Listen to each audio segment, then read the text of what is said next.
Hey, Liberty North AP Psych 8A students, this is Mr. Davis. Good morning and welcome back from spring break. I hope everybody had a good spring break. And I do miss being there today to welcome you back and see you guys. I'm coaching at a golf tournament all day on Monday, so that's why I'm not going to be there. So your lesson is going to be on YouTube, on the YouTube channel, which I have left up here on notes, okay, on the board. Also, the sub has lesson plans. Okay, so basically what you're going to do today is you're going to do your code word as usual on Mondays. Okay, so our code word is psychoanalytic personality theory. Okay, the vocab's on page 603, and you have 15 code words. Okay, so again, this is going to be Freud's personality theory, which we covered and went over right before break. Okay, so id, ego, superego, defense mechanisms. And I'm going to put those notes. Those notes are on Canvas. I'm putting those on tonight before I leave the building. So you can refer back to those or refer to your own notes if you want. Those will help you quite a bit. But again, these are listed kind of in the psychoanalytic section. So they're not spread out all over. I think there's only two that might not be, that are kind of out of the psychoanalytic area list of the vocab. So again, help each other, work in groups. Just make sure you turn it into the sub, but just make sure you work in groups. And again, you can have it all on one paper if you want. Okay. All right. All right. Then we're going to do two other things. Number one, I'm going to give you your personality test number 3 today, which is actually an id, ego, superego. So I'm going to read that to you over the video. And then I'm going to go over your cat in a hat assignment, which is actually going to be your personality test or personality lab test number 4. And it's already on the lab. So if you go to Canvas under the Unit 10 module for personality, again, you'll be able to find the notes for psychoanalytic theory.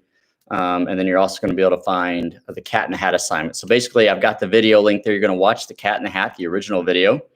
And then you're going to just identify some questions about the id, ego, superego, and defense mechanisms. Okay, because again, that is based on Freud's theory. And the interaction between them. So again, help each other out. You can work on that in groups, but you need to have that answered into your lab for number 4. Okay. So after today, all right, these are the tests that you should have. Okay. So we did 1 and 2 before break, and then we're doing 3 and 4 today. All right. And actually 4 you can do whenever you want to, but 3 we'll do today. And then I'll go over 4 with you. Okay. All right. All right. So get in your lab, get out your lab for Unit 10 personality. This should be test number 3. Okay. And you needed number 1 to 11. All right. Now this is going to be an objective test. Okay. Because it's going to be forced choice. So for each statement that I read, you're going to have to answer A or B. Okay, so don't write down what A and B are, write down A or B because the test is coded and scored based on those answers. Okay, so 1 to 11, don't need to skip any spaces. If you want to title this one, this is the id, ego, superego test. Okay, so basically what this one's measuring is which of the 3 systems of personality, according to Freud, is actually the strongest in you. So again, remember, or if they're in balance, because remember, Freud said everybody has an id, ego, and a superego, but you want them in balance, and you get positive and negative traits with each system. So the goal is to not let any one system become too powerful, especially the id, but also you don't want the superego or the ego very strong. Okay, you want them all in balance as much as possible. Okay, all right. So number 1, in rush hour traffic, do you A, pass others often, trying to get through the traffic as fast as possible, or B, just chill out, relax, and just let other people pass you? Okay. So again, it's forced choice. So you got to pick A or you got to pick B. Okay. So which best describes you? A, pass others often, try to move up in the traffic, or B, just chill out, relax, and just let other people pass you. Okay.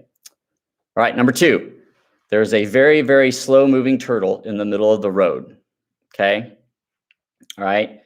And you drive by and see the turtle on the road. Do you A, pull over, get out of your car and move the turtle to the side of the road, or B, just pass the turtle because it might be too dangerous to get out or you don't have time? Okay.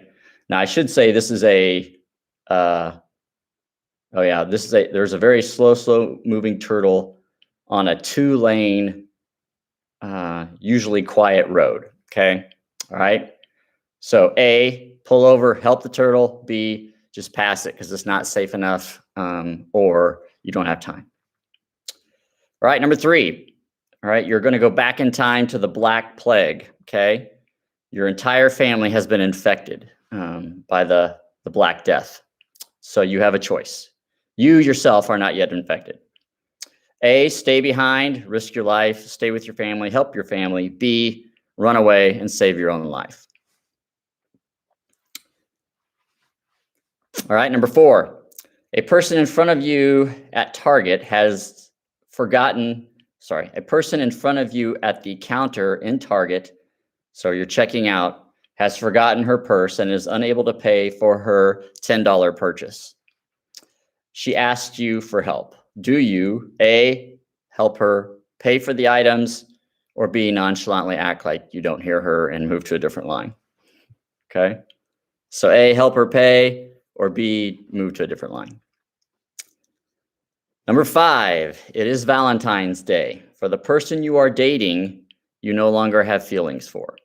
So, on Valentine's Day, do you A, go ahead and just get them something to be nice, or B, do you go ahead and break up with them? Okay, all right, number 6. A customer comes into your store and proceeds to yell at you for messing up their order.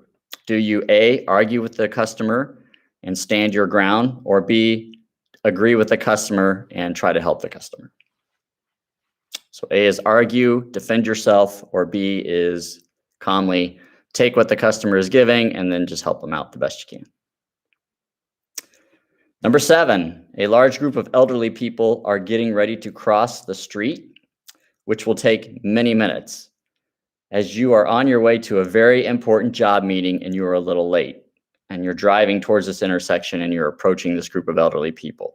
Okay, all right, so do you go ahead and A, slow down and just wait for them to cross, or B, do you speed up and try to make it through the intersection before the red light?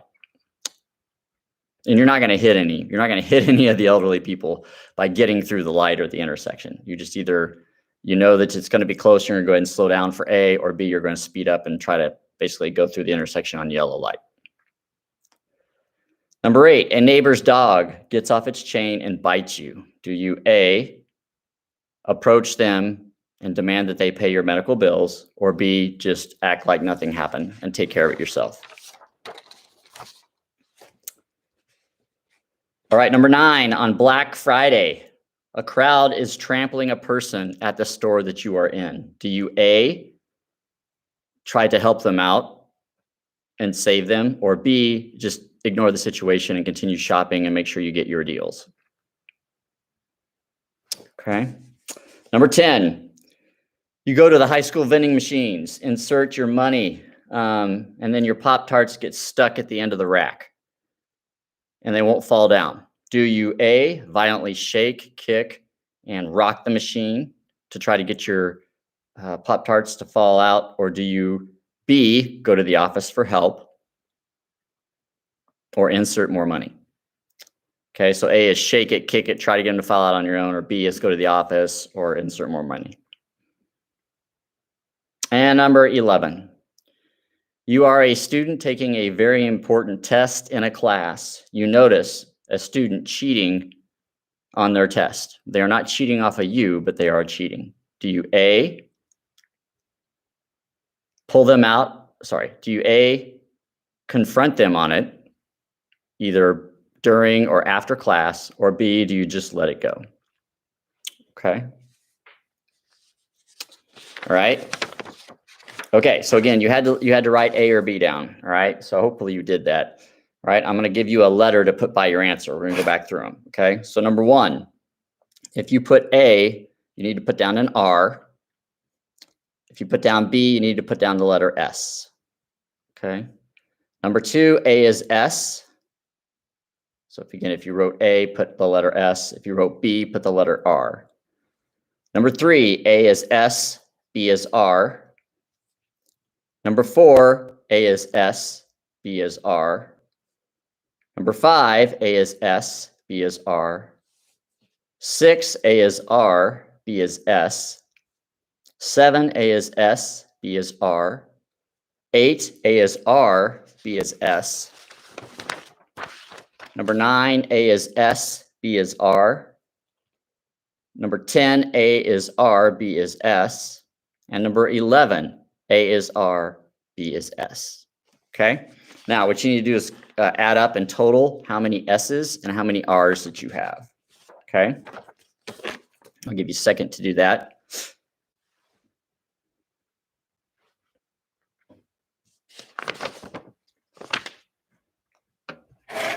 Okay?